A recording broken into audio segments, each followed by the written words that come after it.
What's going on? Steve here with IBC Global. In today's video, we are going to look at an individual who has an existing whole life insurance policy. When he started his policy, he had a plan to fund it for 20 years and stuff it with a ton of money so he would have a big bucket of cash value. However, life has changed. He's thinking about retiring early, and he might only fund it for another 2 years. So we're going to look at the original plan and then also look at the updated plan. I should call it the what if life happens and if you do retire in 2 years and can't fund the policy anymore, what does the growth look like? Let's get on into it and have some fun. So he started a whole life insurance policy about 3 years ago. And just to provide a little bit of information, when he started his policy, he was 47 years old. And the original plan was to fund his policy with $100,000 per year for 20 years. And that gets a total of how much into the policy as far as his cash? That's a total of $2 million.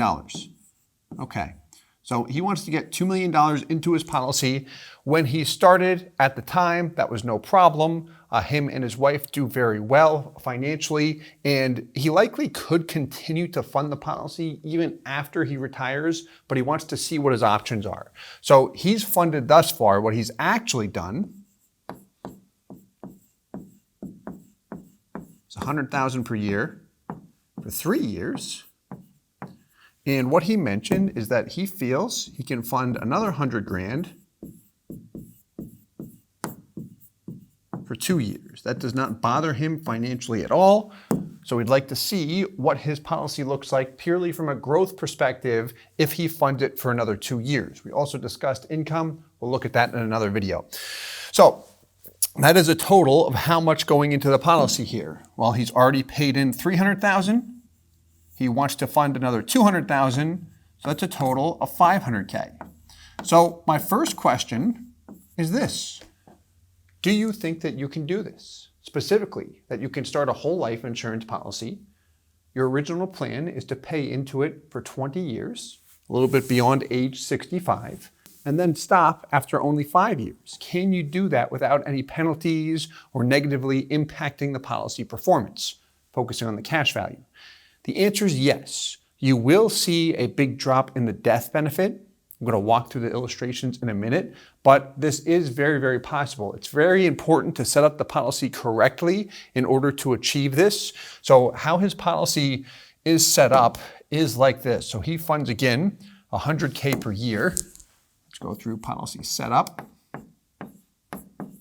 And you can do this with any dollar amount of the $100K per year, which was the original plan. His goal was maximizing the cash value. He said, I'm interested in putting money here because of the cash value. The death benefit has been valuable to him, but again, the cash value has been his main point of interest. So money can go toward one of two areas with a life insurance policy, one of two primary areas: premium, or your paid up additions rider. PUA rider maximizes cash value. Premium dollars with this product did not show up in cash value in the first and second year. PUA dollars showed up in cash value immediately. But here's the thing on this. So this is how the policy is set up. When he stops paying, if he says at year 6, I don't want to pay anything, not one penny, not even the $10,000 minimum premium. Can he do that? The answer is yes. If you do not want to fund your policy and a premium is still due, you can elect to have the dividends and interest pay your premium for you. And after the policy has been active for at least 7 years, so at beginning the 8th year, a really cool option is what is called a reduced paid up option, which eliminates the premium. You forfeit the right to add money into the product, but it can be very attractive from a cash value growth standpoint. We won't look at that today, but we talk about that a lot in our other content. So let's look at some examples here. First, we'll look at the original plan. So what we've got here is what? His illustration. I like to call these things stereo instructions. So here's what we've got. Annual outlay is how much he's funding every year. And notice the year. We're not starting in year 1, starting in year 3, and we don't see any annual outlay here. The reason why is because he's already made this payment. So he's funded $100K per year, years 1, 2, and 3. Here's his net cash value. So what that means is he's paid a total of how much? $300,000. Cash value will be $278,000 at the end of this year. So he's getting close to his break-even point. The rating on this policy was a standard non-smoker rating, so not preferred or anything like that. Break-even point, very close to year 5. Year 6, he is positive in this particular case. So we see the funding going in each year, $100K per year. Through year 20, there's the cash value. Looks good. However, this might not happen anymore. Life happened. Well, for the better, he might retire early, and he might do something like this. What do we see here? Annual outlay, exact same thing. Year 3 has already happened. There's the funding, 100,000 years 1 and 2, and then what? And we stop. He can keep adding if he wants to, but here we stopped altogether. We see this annual surrender of $10,855. What that is, that's his minimum premium. So we said 10% or $10,000. It came out a little bit higher than that, but there's his premium in this particular case. Look at his cash value. Same thing at year 5 as the 20-year fund example. The difference, now we stopped altogether in year 6. Cash value keeps on going up.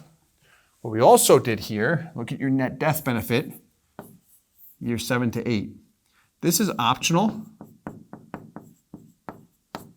but what we'll do for someone who's very, very focused on the cash value piece of their policy is often reduce the death benefit. And the earliest we can do that without triggering a MEC, which is a taxable event, is in policy year 8. So that's what we did in this particular example. We reduced the death benefit specifically by removing the remaining term insurance that was attached to the policy. And what that did was allowed his cash value to grow at a faster pace.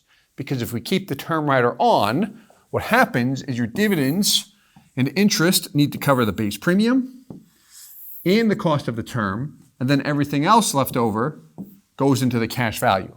And the dividend piece on an illustration does not include the guarantees. A lot of stuff, I know I'm whipping through it. I'm gonna pull up a simplified view right now. So, bottom line is this right here. On the left, we've got the original plan. To the right, we've got the revised plan. So what do we see? Plan to fund for 20 years. Versus stopping after 5. What's highlighted in yellow is what's already happened. So when we look at these, the only difference is if he keeps adding money. And here's the thing. Sometimes we see this and feel like I have to pick one or the other, right? We don't. Let's say after year 5, he says, 100K per year, I'm not going to do that anymore. But I'd like to add something. I don't want to stop altogether. Can I still add something, or is it all or nothing? You can definitely add something. It could be just the premium. That would be that $10,000, $855 or $800 figure, something like that. Or maybe it's 40K.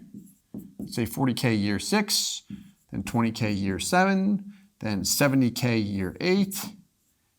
You can adjust as time passes. Then maybe he stops after year 10 or something like that. So we can make it a year-to-year discussion, which is really nice because we might have an idea of how things are going to go in life when we're funding a policy, but if you have life experience, you know, things often change, right? Sometimes for better, sometimes for worse. So if the policy is set up to be very flexible, we can accommodate to those changes as time passes. So I do hope that you enjoyed this video. Please let us know your thoughts. If you'd like to connect with us, you can check out our website, ibcglobalinc.com. And just for some awareness, who our company works with are individuals that are interested in whole life insurance policy for maximum cash value.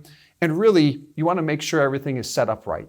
And that has to do with the initial design, the company and product selection, and then also ongoing guidance and support. That is what we do. If you are not ready to start a policy, that is okay, as I do hope that these videos are educational and helpful.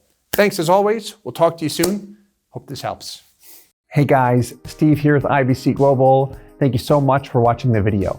If you're interested in a whole life insurance policy and you'd like to work with our company in setting it up, please visit our website, ibcglobalinc.com.